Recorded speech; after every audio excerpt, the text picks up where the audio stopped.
Pak Marwar sudah pensiun sejak tahun 2010 sebagai 2010. Ya. Sementara ini tidak naik gaji sejak 2012. Apakah sebenarnya sejak 2010 itu sudah ada tanda-tanda ataupun kegelisahan dari para hakim mengenai take home pay ataupun remunerasi yang mereka terima, Pak? Kalau kita bicara orang pensiunan pasti sudah ada kegalauan itu kan, karena pendapatan itu komposisinya ada, terutama yang besar adalah tunjangan. Ya. Jadi kalau kita bukan hakim lagi, tunjangan ambruk semua, hilang ya, semua, gajinya dicabut. ya seperti gaji pokok pensiunan lah. Saya kira itu menjadi suatu hal yang dikatakan kegalauan, sehingga juga hakim itu di dalam memberikan satu jaminan terhadap independensi itu. Kalau di basic principles di United Nations itu juga jaminan hari tua merupakan suatu jaminan yang bisa menjamin dia independen sekarang ini. Tapi itulah kita kan, kondisi kita bagaimana kalau sekarang ini berbicara ini harus seluruh komponen yang berkompetensi tentang ini. Kita menyambut betul itu. Tapi carut-marut ini sehingga tidak ada memperjuangkan pendapatan hakim selama 12 tahun ini salah di mana, Pak Marwar? Ya sebenarnya itu adalah sesuatu hal yang harus disesuaikan secara otomatis itu. Itu tentu kita harus mengacu sebenarnya yang saya katakan tadi, United Nations Basic Principle on the Independence of the Judiciary.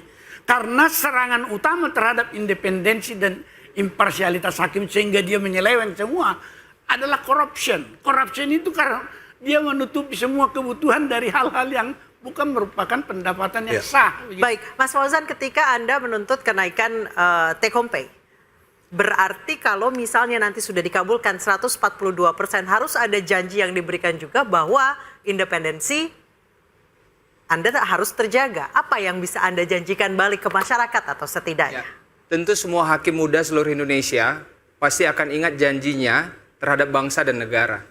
Kalaupun ada satu orang yang bersalah, itu tidak bisa kita generalisir. Ada 7.600 hakim yang saat ini juga sedang menjaga dirinya dari hal-hal yang tidak harusnya dilakukan. Jangan karena 1-2 orang hakim berbuat salah, kemudian kita generalisir bahwa semua hakim tukang menerima suap. Semua hakim kalau tidak disogok, tidak dimenangkan. Nggak boleh gitu. Coba kita lihat, harus objektif. Dalam tahun 2024 ini saja misalkan, ada berapa hakim dari 7.600 hakim yang ketahuan suap, misalkan korupsi, jika dibandingkan, mohon maaf, saya kira tidak perlu pembandingan. Tapi saat ini ada ribuan hakim, Mbak, yang sedang menjaga dirinya agar dia terbebas dari dorongan-dorongan syahwatnya untuk melakukan hal yang buruk. Dengan cara apa? Dengan cara ini salah satu usaha yang kami lakukan. Menyuarakan hak-hak kami dengan cara yang benar. Karena bagi kami rasa saat ini di posisi begini, Mbak. Lebih bagus kami mengemis pada negara ketimbang kami mengemis pada pihak yang berperkara. Itu poin yang kami janjikan. Dari 142% yang dituntut, Mas Fauzan, dari pemerintah sendiri akan mengabulkan berapa persen? Apakah sudah ada omongan? Informasi valid belum sebenarnya, sebab kita dari Solidaritas Hakim Indonesia belum melihat langsung suratnya. Kemarin kita sudah melakukan audiensi silaturahmi langsung ke Kementerian Keuangan dan kita minta itu datanya, tapi memang permintaan kami itu ditolak dengan alasan itu sifatnya rahasia dan tertutup. Artinya jumlahnya belum tahu, eksekusi kapannya juga belum tahu ya? Belum tahu hingga sekarang. Tapi kami punya sikap optimistik yang positif melihat perjalanan silaturahmi yang kami lakukan sejak Senin, Selasa, Rabu hingga hari ini Kamis, bertemu dengan berbagai stakeholder, berbagai... Berarti feedbacknya semua positif? Semuanya positif. Maka saya juga bingung, ada Prof. Supaji yang juga pakar hukum, kok tidak positif terhadap perbaikan yang ingin kami dorong gitu. Saya 3 kali bertemu sama Prof. Supaji dan Prof. ini selalu tidak setuju. Sedangkan DPR melihat ini hal yang penting. Presiden terpilih melihat ini sebagai hal yang penting. Ya, saya jelaskan. Masyarakat civil society juga begitu. Para NGO juga begitu. Para tokoh bangsa juga begitu. Kenapa masih ada tokoh yang tidak melihat ini sebagai hal yang urgen? Gitu. Saya bingung sebenarnya. Saya tadi katakan bahwa soal kenaikan bukan persoalan. Tapi yang jadi persoalan adalah tata cara tadi itu. Yang kenapa kemudian harus melakukan cuti bersama. Terus pertanyaan tadi, apakah ada yang salah dalam konteks cuti bersama? Ukurannya bukan sekedar salah dan benar. Ukurannya adalah pantas tidak pantas, etis tidak etis. Ketika kemudian representasi wakil Tuhan di dunia yang dimuliakan, pejabat negara, kemudian pada akhirnya dalam konteks menuntut harus cuti bersama. Bisa dicek misalnya dalam sebuah sistem kerja, apakah mungkin misalnya dalam satu unit itu benar bisa cuti bersama. Satu itu, jadi sekali lagi, bukan konteksnya saya tidak setuju kenaikan, tetapi tata cara tadi itu. Bayangkan saja, 4 hari, Senin, Selasa, Rabu, Kamis, 5 hari. Hasilnya apa? Hasilnya apa? Hanya sekedar pengetahuan, hanya sekedar pengertian saja kepada orang-orang yang didatangi. Berikan kami nasihat, Prof. Apa langkah yang bisa kami lakukan agar para pengadil menerima hak-haknya? Coba berikan kami nasihat, Prof. Nasihatnya, kalau nasihat, membaca fenomena alam. Sudah kami lakukan. Bukan, fenomena alam itu adalah bagaimana matahari menyinari dengan membakar dirinya. Bagaimana kemudian pensil mencerdaskan dengan dia ditumpulkan dirinya. Bagaimana kemudian lilin membakar dirinya untuk kemudian menerangi yang lain.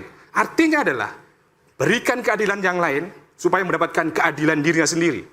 Berikan keadilan untuk mendapatkan hasilnya. Ibaratnya mencari rezeki.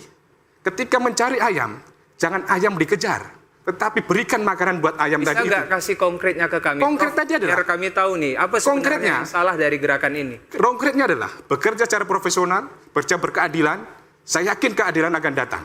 Itulah konkret kalau kemudian nasihat.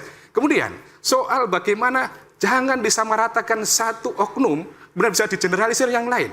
Ya, pada dasarnya memang, kalau kemudian asal satu oknum, dan menyebabkan celah yang lain. Ibaratnya orang main bola, meskipun hanya kena tiang saja, akhirnya juga dinyatakan tidak gol. Meskipun hanya kena tiang saja. Artinya apa? Bahwa satu kesalahan satu orang itu akan menyebabkan kesalahan yang lain kemudian menjadi pandangan yang sama. Itu.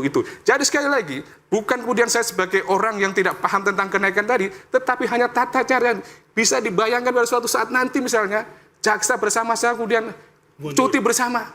Kemudian polisi cuti bersama. Apa yang terjadi dalam kehidupan negara ini? Maka itu yang saya tadi mengapresiasi, upaya melakukan perjuangan-perjuangan tadi itu, yang kemudian sebenarnya 5 hari tadi itu, hasilnya kan cuma pengertian, hasilnya pengetahuan. Tidak mungkin revisi undang-undang atau undang-undang jabatan hakim langsung diketok. Revisi PP langsung diketok. Nggak mungkin. Tapi kan kemudian sosialisasi. Tapi bisa apa melakukan unjuk salahnya pikir. ketika ingin memperjuangkan hal tersebut? Diperjuangkan dengan unjuk pikir, dengan karya akademis. Dan sekarang ini kan sudah era modern, kan bisa disampaikan secara tertulis, bisa disampaikan pada wakil rakyat, tidak perlu datang jauh-jauh keluar uang sendiri, keluar melihatkan tenaga, mengeluarkan pikiran dan sebagainya. Itu lagi, bahwa kita melihat sesuatu itu 3 hal, substansi, prosedur, dan kemenangan. 3-tiganya harus baik dan benar semuanya. Jangan hanya lihat isunya saja, tetapi tata caranya juga harus kemudian diperhatikan. Itu. Saya kira Tidak. ini harus disambut ini. Tidak ada yang salah Ya.